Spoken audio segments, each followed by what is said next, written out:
Well, before we go anywhere today, I want to say something I'd say every Mother's Day and every Father's Day because it's important. These days are not simple Sundays for everyone in the room. Some of you woke up this morning and you can't wait to see your dad today. That would be me. Maybe you've been looking forward to it for this whole week. That would be me. And that's a gift. And I don't want to take a single thing away from it if you're in that situation. Kylie, that would be you. You get to sit by your dad right now. But some of you are sitting here carrying something much heavier. Your dad passed away. Maybe this is the first Father's Day without him, and the silence is deafening. Or your dad left before you even had a chance to know him. Or you knew him too well, and the knowing was too painful. Or maybe you're a father yourself, and there's distance between you and your kids that keeps you up at night, and you don't know quite how to close the distance. If any of that is you, if Father's Day lands like a bruise, I want you to know that you are seen, and I want you to know that you belong here. You belong here. And my prayer is that something in this room today will bring you comfort, not more pain. For all of us, wherever we are, here's what I want to do today. I want to look at what extraordinary parental love actually looks like, because Jesus actually talks a great deal about that. Beautiful parental love. And I think it's going to be helpful as I pull two things together that I think can be very, very good for all of us. Some of us were lucky to catch glimpses of it in our own fathers. We have some amazing dads here. Amazing dads here. Mark Conklin, an amazing dad. Joe Carr, an amazing dad. David Hood, an amazing dad. Darwin, an amazing dad. Some others here, I know you're amazing dads. I was very fortunate to have an amazing dad. So some were lucky enough to catch glimpses of what extraordinary parenting was like in our parents, but some of us weren't. But the portrait Jesus paints isn't dependent on your experience. So if you didn't have that experience, that's okay. It's for everyone. Interesting to me, this Sunday lands in a significant stretch of days. This past Friday was Juneteenth, the celebration of the day in 1865 when enslaved people in Texas finally heard what had already been declared 2.5 years earlier. Freedom had been announced, but it hadn't reached everybody yet. And I've thought about that a lot this week, the gap between what has been proclaimed and what has been received. And now here we are on Father's Day, and I think those two things have more to do with each other than it might seem. Let me first tell you a little bit about my dad. My dad grew up in Atlanta, and the Georgia he grew up in had not fully received what had been declared. He is 83 now. He will be 84 in a couple of months. And he lives a much smaller life now these days. He has slowed down a lot. But don't let that fool you about who this man is. My dad, for me, was the original big life guy. He lived a big, big life. He was a math wizard, and that may surprise you. The kind of mind that sees patterns where the rest of us see noise.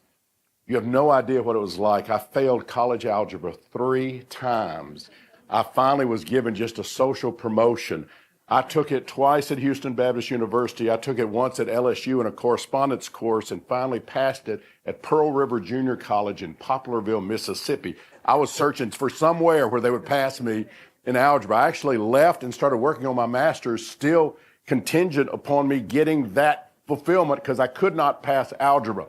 You have no idea what it's like to have a math wizard as a father and you not being able to understand math. He would say, it's logical. And I would say, it's not logical. But he thought it made perfect sense. That gift that he had led him into the computer world before most people even knew what computers were. He was recruited by a company called UNIVAC because of his aptitude for math. And he quickly found himself surrounded by people far more sophisticated than he was. He didn't grow up with much sophistication. He just was genius. There was a moment early in his career, he told me, where he felt the pressure to become someone else, to put on airs or try to pretend to be different than he was, to fit in, to smooth off his edges, to perform. And I'm not saying this was right, but this was his decision. He said to himself, I am me, and I will be me. If they like it, great. If they don't like it, I don't care. And he didn't care. And that's why he was much more comfortable in my dad's world. He was much more comfortable with a truck driver or a blue collar worker than he was with someone he felt like put on pretense or someone who thought they were better than they were. That's the man that I grew up watching. In 1973, he moved our family to Johannesburg, South Africa, because his company needed him there. And Dad didn't run from the unknown. Now everybody goes back and forth Africa. It's not a big deal. In 1973, it was a big deal. I didn't know anybody that had ever been that far. I remember the morning that we got up, flew to New York to get our visas, and then to travel to Africa. That was a scary thing to us back in 1973. I lived with my dad in Sydney, Australia in 1978. My dad spent years in China when China finally knew that they needed to get their computer system figured out for air travel. My dad was part of a team that helped put all that together. He was a man who said yes to the world, and he carried us along with him, and I'm so grateful for that. But here's what I want to tell you about my father that goes deeper than the resume. My dad grew up in Georgia, and if you know anything about Georgia in that era, you know that many of the people around him carried a particular poison in them. Racism. Quiet or loud, it was accepted as part of the air. My dad did not accept that or carry that. I don't know that he would even name it as a thing. I don't know if he would even say it was a conviction or a stand. He just didn't buy it, and he never owned it. He loved Martin. He admired Hosea Williams so much. He voted for Jesse Jackson in 1984 in the Democratic primary. He had genuine respect for African-American leaders at a time when the people around him did not. He didn't make speeches about it. He just lived it. For the last 25 years, my dad and stepmom Dolores' best friends were an African-American couple, Ken and Mary McLean. They traveled the world with Ken and Mary McLean, and then when Ken's health began to fail, my dad became the primary caregiver, taking Ken to the doctor every day or two. They took care of him all the way until his passing. Mary lives in assisted living, and they go see her every week, still as a part of her life. But he would never see that as a thing. He would never even mention that. It wouldn't even register for him. That's the thing about my dad. The best things he gave me, he didn't sit down and teach me. He's actually an awful teacher because I couldn't get the algebra. If he had been a better teacher, I'd have gotten it. He doesn't teach particularly well. But it's caught when you're around him and you watch him, you begin to pick up on things. What I watched changed me. I was 10 years old, and my dad and I had driven to the State Farmers Market to pick up some produce. Just a Saturday afternoon in the life of a kid and his father.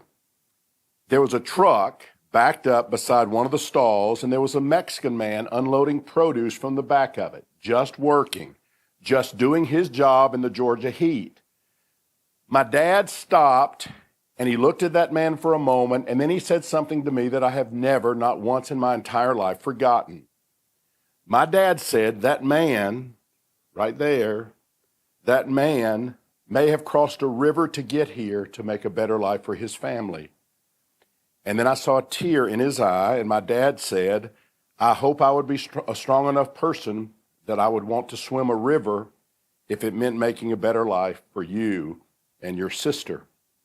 I was 10 years old, and I didn't have language for what had just happened, but something shifted inside of me permanently in that moment. I have never been able to look at an immigrant, a person crossing a border, a person risking everything, swimming rivers, literal or figurative, without seeing someone worthy of profound respect. And it's because my inarticulate dad saw what he saw and he said what he said. Because my father looked at a stranger and he saw himself. He looked at sacrifice and he said, that could be me. That should be me. That's what love does. And I caught that. Not because he taught it, but because he lived it. Right in the parking lot at the State Farmers Market with a tear in his eye. I want to read you a story from the scripture, and you know this story. You may think you know it, but I hope I'll share some things that'll be a little different to you. But I want you to look at it through a different lens, not the lens of a son that we talk about often, but the lens of the father, because that's an important part of this story. It's found in Luke chapter 15, probably our favorite gospel chapter of all the chapters describing the life of Jesus. Jesus is surrounded by people who have been written off by society, certainly written off by religion. They have said, you cannot be hanging out with these people. They are religiously not accepted. Tax collectors, people that were seen as sinners, people on the outside of respected society. And the religious leaders were muttering. They were saying, this man, Jesus, he eats with sinners. He has no standards. He will take any and everybody. We can't have this. And Jesus, rather than apologize or back away, starts telling them stories. He tells them 3 stories around the same theme. It's beautiful the way he does it. He tells a story about a lost sheep. He said there were once 100 sheep, and a shepherd lost one of the sheep, leaving just 99. But he left the 99 to go look for the one lost sheep. And again, the idea is that's what God is like. God is willing to leave the 99 to go look for the one that's out by himself. Then he told a story about a woman who had coins, and she lost a precious coin. She still had many coins, but she lost one. And she swept the house from sun up till sundown, searching for that one lost coin. And when the shepherd found the sheep, he celebrated. When the woman found the coin, she celebrated. What was lost was found. It was a big deal. But then Jesus telling this story, religious people listening, what's he trying to get at? The people who were considered sinners or outcasts listening, what is he saying? He said, let me tell you a third story. And he rolls into a story about a dad who had 2 sons. And the younger son comes to this dad and says, give me my share of the estate. I want my inheritance. And I want it now. Before you die, I want it now. Now, in that culture, what the son is saying is essentially, I don't care if you live or die. I want what is mine right now. The insult is not subtle. It would have been unthinkable to imagine that being said. Every person listening to Jesus that day would have expected one response from the Father: fury, absolute fury, disinheritance, the door slammed shut. But the father said, okay, and he divided the estate, and he lets the boy go. He doesn't chase him. He doesn't send for him. He lets him go. The boy squanders his inheritance, as we sometimes have a tendency to do, and he finds himself broke, starving, living in a foreign country, actually working as a feeder of pigs, which was very disgraceful in a Jewish economy, but he's actually eating the husk that the pigs wouldn't eat. That's what he has found himself. That's about as low as you can imagine. But he finally wakes up one day and he comes to his senses and he decides, I've got to go home. And I've got to go home, and I don't know what the repercussions are going to be, but I've got to face my dad. And I've got to say, Dad, I know I'm not worthy to be your son. I know I've screwed all of that up, but would you just take me in as a hired servant? Would you just let me just have a place somewhere where I could work, and I'll just do whatever I can to make things right. I'm not worthy to be your son. That's what the son is thinking he needs to do, and he's rehearsing that on the way home. I'll come back as a servant. I'll work my way back. I'll earn my place. He doesn't know what's waiting for him there. Now, there was a ceremony in the ancient world. This is an awful thing, but this is true. There was a ceremony in that culture when a Jewish boy would disgrace his family among Gentiles and then dare to return home. In that culture, the community would gather. Those people that were around the farm that knew this man, that knew the disgrace this man had faced. And they would take a clay pot and they would wait until the transgressor had gotten close enough, and then they would make a big display of smashing the clay pot into the ground as a declaration saying, you are broken to us. You broke us. You are cut off from us. They called it kazaza. That's a real literal thing that they would do. Look it up, kazaza with a K, the cutting off. It literally was an ancient Jewish village ceremony of banishment and shaming. You have shamed your father. You are not fit to come into this town. We have cut you off. The boy knew this was coming. It's part of why he stayed gone so long. He knew how awful this would be. But while he was still a long way off, his father, who must have been searching the horizon every day, saw him. The father had been watching every day, watching down the road. And on this day, he sees something on the horizon, and he knows that walk. I can see my boys at a great distance, and I know exactly how Ray walks, and I know exactly how Ethan walks. I know their gait. I can spot them. If I don't see their face, I know them. He knows that body. That's his boy who's coming home. And the father does something amazing. He breaks into an old man's sprint. And in that culture, a father, a patriarch, would never run. A man of dignity. That's kind of what I'm taking for myself. I ain't running nowhere anymore, right? I've hit the age, no more. In that culture, an older man would never run. He was a man of dignity and authority. He was dressed in his robes. Running meant you would have to gather up your robes, exposing your legs in public, which wasn't done. It was shameful. That was for children and slaves. They were the ones who ran, not fathers. But Jesus is telling this story, and he wants us to get it. In Jesus' story, the father pulls up his robe, and he runs because he sees his son. And he's thinking, I've got to get to him before the villagers get to him, because if they get to him, they will shame him. If they get to him, they will pronounce kazaza over him, and they will break the pot. They will have the cutting off, the ceremony. It might finish him. I've got to get to my son first. And so that dad takes the shame on himself. He runs through the village, robe lifted, legs exposed, humiliating himself so his son won't have to face that. And he gets to the son, and the boy begins to speak the long speech he's prepared. Father, I have sinned. I'm no longer worthy to be called your son. Would you make me a servant? But the father holds him by the mouth and says, don't say another word. He says, you are my son. You've come home. He calls the servants and says, bring the best robe, clothe my son, put a ring on his finger, sandals on his feet, kill the fatted calf. We're having a party tonight because this son of mine was dead, but he's alive. He's back. He's been found. There was no lecture. There was no conditions, no probationary period. No, we'll see how he does. Just welcome home. You're my son. Let's celebrate. So I've been thinking about that story all week, and I've been thinking about my dad all week. My father looking at a stranger unloading produce from a truck and saying, I hope I would be strong enough to swim a river for my kids. He saw himself in another man's sacrifice. He felt it in his chest. His eyes filled with tears. That's the running father. That's the man who picks up his robe and sprints because he cannot bear for his son to face what is coming on him. My dad has said to me at different points in my life in different ways, the path you're on may lead you to pain, and you might go down it anyway. I know you, Ray, and I know you might go down it, but I will always love you, always. And the door will never be closed. One of my sons went through a rough stretch for a season, the kind of rough that keeps a parent awake at 3 a.m. And I would go talk to my dad about it, and every time, without fail, my dad would say, he's a good kid.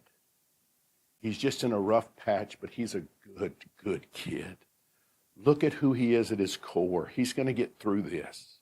And even if he doesn't get through it the way we hope he gets through it, we're family and we love each other. We'll figure this out. That's a man holding the best possible vision of someone who can't hold it for himself in that moment. That's a father running ahead, trying to get there before the shame does. Now let me be clear and say this. My dad is not a perfect man. By a million miles, he is not a perfect man. No one's father is. But in these moments, the parking lot at the farmer's market, the late night conversations, the phone call about a struggling grandson, I have caught something. I have seen in a flawed and finite human being a reflection of something that is much larger. Jesus wasn't telling a nice story about family dynamics. He was answering a question about what is God like. That's what the people criticizing Jesus were saying. How dare you? You're his representative and you're hanging out with these people. What are you even doing? How do you even consider yourself religious? And Jesus is saying, let me tell you what God is like. His answer was a running father. That's what God is like. He's like a running father. the one who was watching the road in the distance, the one who sees you a long ways off, the one who then picks up his robe and runs towards you right now, whatever distant country you have been in. He doesn't care. He runs to you. I want to speak to a few different people in the room right now. If you had a father like mine, and I know some of you did, imperfect, human, but luminous in the right light, in the right moments, luminous figure, I want to invite you to do something today. I want to invite you to name it, honor it, tell him if he is still living, write it down if he is not living, name the specific thing that you caught from him, not the general stuff, but the specific moment, the parking lot, the phone call, the time he showed up. Don't let it go unnamed. Now, I know some are here and your father was absent. If he never came, I want you to hear this. The portrait Jesus paints is not a memory, but it's an offer to you to say, even though your human father was not good, God is good. You were not left on the road. Someone is watching for you, has been watching, and the moment you take one step in that direction, one step toward home, he picks up his robes and runs towards you. And if you're somewhere in between, if your father was complicated, if the relationship holds both gift and wound, you are in the majority. That's where most people probably live. Most of us live in that in-between space, and the invitation is still the same. The glimpse of good that you caught, honor that. The pain that you carry, you're allowed to set it down. Both things can be true. The parable doesn't end with the son's return. It ends with a glorious party, music and dancing and the fattened calf, and a father who cannot stop celebrating that his child who was lost is found. Sadly, there was an older brother in the story that represents everything about religion, because all the brother saw was that the boy had gone away. He never could celebrate someone coming home and then being embraced by the father. But oh, the father in this story, he was celebrating. There's more joy in that image of God than most of us have ever let ourselves receive. That's what God is like, celebrating. Every time you take a step towards health and wholeness, he celebrates because he is pulling for you. The divine parent is not watching you from a distance with a clipboard, trying to see what you're doing right and what you're doing wrong. He is the one who ran. He is the one who throws the party. That is what extraordinary love looks like. My dad, I'm grateful, showed me glimpses of it. Jesus revealed the whole thing. And the invitation today, whether this is a joyful Sunday or a hard Sunday, is simply this. Come home. Come home to a God whose arms are open to you. The Father is already running towards you. Run into God's arms. Would you pray with me, please? God, we come in today carrying different things, some grateful, some grieving. Some of us aren't sure what we feel. But we thank you for the glimpse of good love that we have caught in the people who raised us, the moments that shaped us, even when we didn't have words for it. For those of us who didn't catch many glimpses because maybe it was awful what we grew up in, we ask for something we maybe didn't get. The experience of a love that doesn't quit. A love that was watching down the road. A love that runs towards us, not away from us. Help us receive what we could never earn. Help us come home. And I pray this in the name of Christ, and everyone said,